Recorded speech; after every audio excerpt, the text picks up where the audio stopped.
10th class. देखो ये सवाल जो दे रखा है मेंसुरेशन का सवाल है, ये आप ही लोगों ने पूछा है। तो इसमें हमें क्या दे रखा है, एक वाल्व है, ठीक है।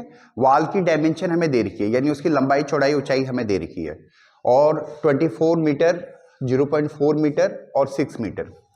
और हमें इस दीवार को बनाना है, ईंट से बनाना है, और उस ईंट की डायमेंशन भी दे रखी है 25 सेंटीमीटर, 16 सेंटीमीटर और 10 सेंटीमीटर।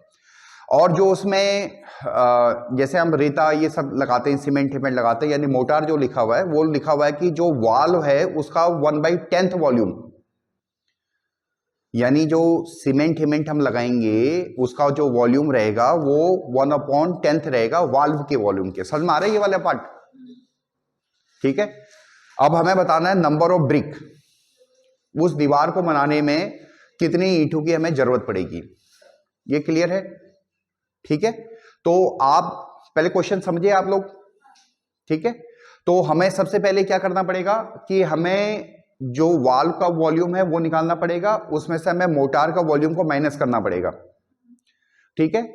और मान लीजिए हम ये मान लें कि हमें n ईंट की जरूरत है, n ईंट की जरूरत है। तो जो हमारा की कंसेप्ट बनेगा वो ये बनेगा, wall,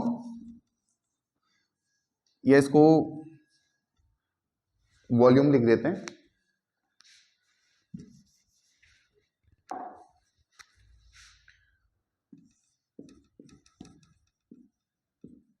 volume of wall minus volume of motor, मतलब जो आप रेत ये सब सीमेंट लगा रहे हो उस वॉल्यूम को माइनस किया है, वॉल्यूम ऑफ, ये जो अब आया हमारे पास, ये जितनी ईंट है हम लगा रहे हैं उनके वॉल्यूम के बराबर होना चाहिए। मान लिया हम n ईंट लगा रहे हैं मल्टीप्लाइड बाई एक ब्रिक की वॉल्यूम। आया समझ में ये कंसेप्ट? ठीक है। तो अब वॉल्यूम ऑफ वॉल को कर दो 24 multiplied by 0.4 multiplied by 6 minus इसी का 10th वॉल्यूम करना है 24 0.4 इंटू 6 मल्टीप्लाइड बाई 1/10।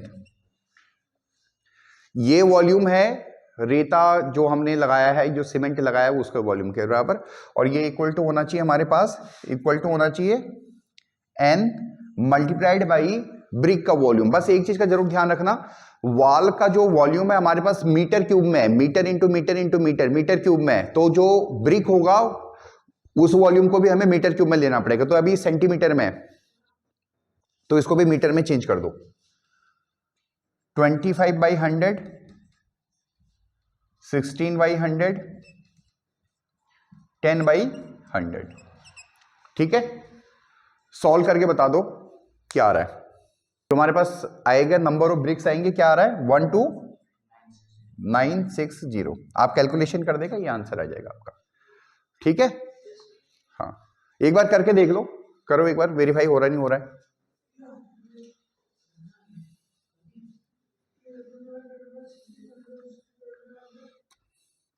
अच्छा देखो, कैलकुलेशन भी हम किस तरह से करते हैं इधर। अरे कैलकुलेशन जिन बच्चों को, शुभम कैसे कैलकुलेशन करनी पड़ेगी हमें, ये वाली कैलकुलेशन अगर आपको कैलकुलेशन नहीं आती है तो सपोज करो, गर्व कैसे करूं कैलकुलेशन? कॉमन ले लो, सबसे बेस्ट। देखो सबसे पहले कॉमन लो, हम इसको सॉल्व कर रहे हैं 24 0.4 और 6 कॉमन लिया, और यहां से एलसीएम लिया हमने तो 10 में से गया 9/10, ये इधर की साइड सॉल्व करके आ गया। और इधर की साइड देखो n 25/100 1/4 हो जाएगा इसको काट के। ठीक है।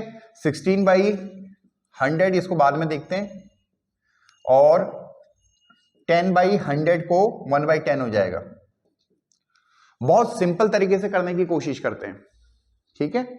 अब देखो आगे प्रोसीड करो, इसको हटा देते हैं। अब देखो क्या कर सकता है, देखो ये तो 4 आ गया, ज्यादा वो भी मत करना, मतलब खिचड़ी मत पकाना ऐसे। ठीक है। ये 4 आ गया ऊपर, इसके नीचे 10 है, देखो ये पॉइंट हटा दिया तो 10 है। समझ में आ रहा है? अब देखो 4 यहां से भी कट गया, ये भी 4 कट गया, 10 यहां से भी कट गया, ये भी 10 कट गया। आया समझ में नहीं आया? ठीक है, अब ये थोड़ा सा आपको ज्यादा वो लग रहा होगा तो आप इसको अलग से लिख लो और लिख लो। 24 रह गया हमारे पास, 6 रह गया, 9/10 रह गया, n की वैल्यू इधर क्या रह गया 1/100। या आया समझ में? अब थोड़ा सा और सिंपलेस्ट हो गया, देखो अब ये एक जीरो से एक जीरो कट गया, n की वैल्यू आ गई 24 इंटू 6 इंटू 9 इंटू 10। ठीक है, अब मल्टीप्लाई करना, मल्टीप्लाई करके बताओ कितना आंसर आ रहा है। वही है, कितना है 12। ठीक है, एग्जैक्ट है ना, देख लिया ना आपने। ठीक है, तो आपको समझ में आया ये वाला कंसेप्ट? ठीक है, इसको हम वीडियो को भी डाल देंगे, एक बार आप देख लेना। आपको देखो रिवीजन मुझे लग रहा है यूट्यूब वाला पार्ट भी ठीक है।